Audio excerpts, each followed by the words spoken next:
আল্লাহ কি মানুষের মতো দেখতে? অনেকে বলেন যে মানুষকে আল্লাহ সর্বোৎকৃষ্ট আকৃতিতে তৈরি করেছেন। এটা আল্লাহই বলেন যে সর্বোৎকৃষ্ট আকৃতিতে তৈরি করেছেন। আবার অনেকে বলেন যে আল্লাহ মানুষের আকৃতিতে তৈরি করেছেন। আচ্ছা, এই যে আল্লাহ যে নিজের আকৃতিতে মানুষ তৈরি করলেন, এই কথাটার ভিত্তি কি? এই কথাটার ভিত্তি হচ্ছে বাইবেল, মানে ইঞ্জিল। আসলে ইঞ্জিল না, বাইবেল। বাইবেলে একটা আয়াতে আছে যে আল্লাহ মানুষকে নিজ আকৃতিতে তৈরি করেছেন। এখন এই কথাটা সবচেয়ে বেশি আসছে কার কথার থেকে? সবচেয়ে জোরালোভাবে আসছে হচ্ছে scientific Quran of Zakaria Kamal সাহেবের বিশ্লেষণে ভিডিওগুলোতে, কয়েকটা ভিডিওতেই উনি এই কথাটার উল্লেখ করেছেন যে বাইবেলে আছে, বাইবেলে আল্লাহ বলছেন আল্লাহ মানুষকে তার আকৃতিতে তৈরি করেছেন।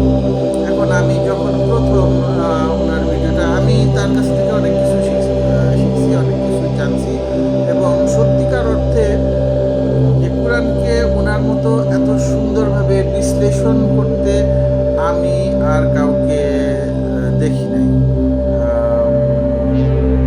এই কথা অনস্বীকার্য, কিন্তু তার মানে এই না যে উনি যা বলে সবই আমাদের মেনে নিতে হবে। নিজের বিবেককে খাটাতে হবে, নিজের বুদ্ধিকে খাটাতে হবে, এবং সর্বশেষে কোরআন অনুযায়ী কোরআন ফলো করতে হবে। কোরআন কি বলে সেইটাই আসল কথা।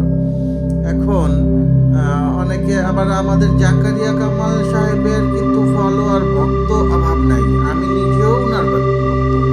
এখন ভক্ত মানে অন্ধভক্ত না, ভক্ত মানে ওনার কথা আমি শুনি, ওনার কাছ থেকে শিখি।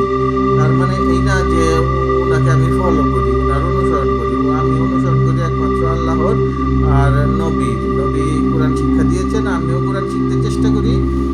আর নবী ইসলামের পথে কোরআন অনুযায়ী জীবনযাপন করতে বলেছেন, আমি ওইটা অনুসরণ করি। আর সবার কাছের থেকে শিখি, কাউকে অনুসরণ করি না। সো অন্ধভাবে অনুসরণ করা যাবে না।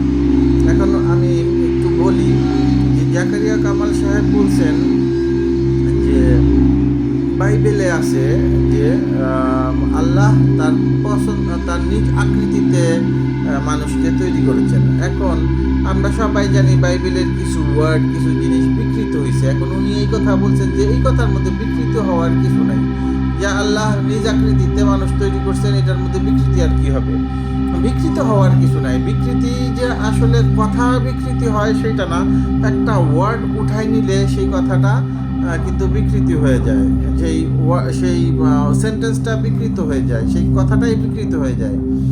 যেমন আল্লাহ যদি বলেন যে আমি আমার নিজ পছন্দের আকৃতিতে মানুষ তৈরি করেছি, এই কথাটার থেকে যদি পছন্দের শব্দটা উঠায় ফেলা যায়, তাইলেই কিন্তু কথাটা হয়ে যায় আমি আমার নিজ আকৃতিতে মানুষকে তৈরি করেছি।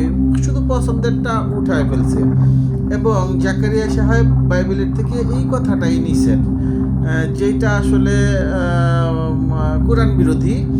কারণ কোরআনে আল্লাহ বলেন যে সূরা আশ-শুরার মধ্যে, যেটা নাকি 42 নম্বর 42 অথবা 41, যাই হোক, সূরা আশ-শুরাতে 42 নম্বর সূরা, যেটার 11 নম্বর আয়াতে আল্লাহ বলেন যে লাইসা কামিসলিহি শাইউন, মানে যে তার মতো কোনো কিছুই নেই, তার সাদৃশ, তার অনুরূপ কোনো কিছুই নেই।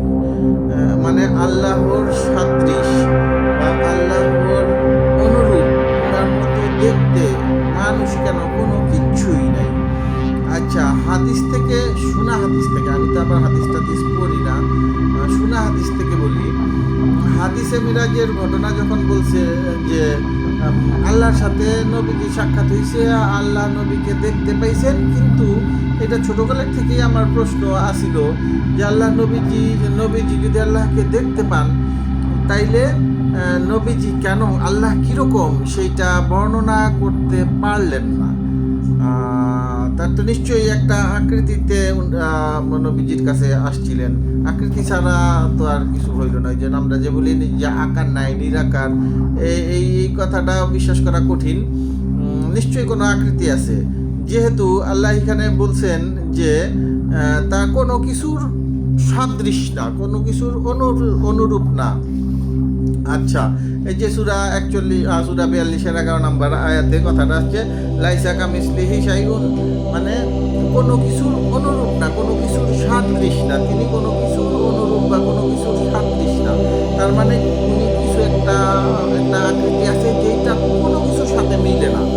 এখন ছোটকালের থেকে যখন ওই যে শুনলাম যে নবীজি বর্ণনা করতে পারলেন না যে আল্লাহ দেখতে কীরকম, এটা নবীজি বলছেন যে মানুষকে একটা জিনিস বুঝাইতে গেলে তো আর একটা জিনিস দিয়ে উদাহরণ দিতে হয়। যেমন ওই যে গরুর মতো শিং আছে, অথবা মহিষের মতো শিং আছে, অথবা বিড়ালের মতো চোখ আছে, অথবা মানুষের মতো দাঁড়ায়, এরকম উদাহরণ দিয়ে বলতে হয়। তো যেহেতু উনি বর্ণনা করতে পারেন নাই এবং উনি বলছেন যে কিসের সাথে বর্ণনা করব, কিছুর সাথে মিলে তো না। তো এই হাদিস যদি সত্যি হয় তাইলে কিন্তু আবার কোরআনের সাথে মিলে, কোরআনের এই আয়াতটার সাথে মিলে যে তিনি কোনো কিছুর সাদৃশ না বা তিনি কোনো কিছুর অনুরূপ না। তো কোরআন যেইটা বলবে সেইটাই ফাইনাল কথা।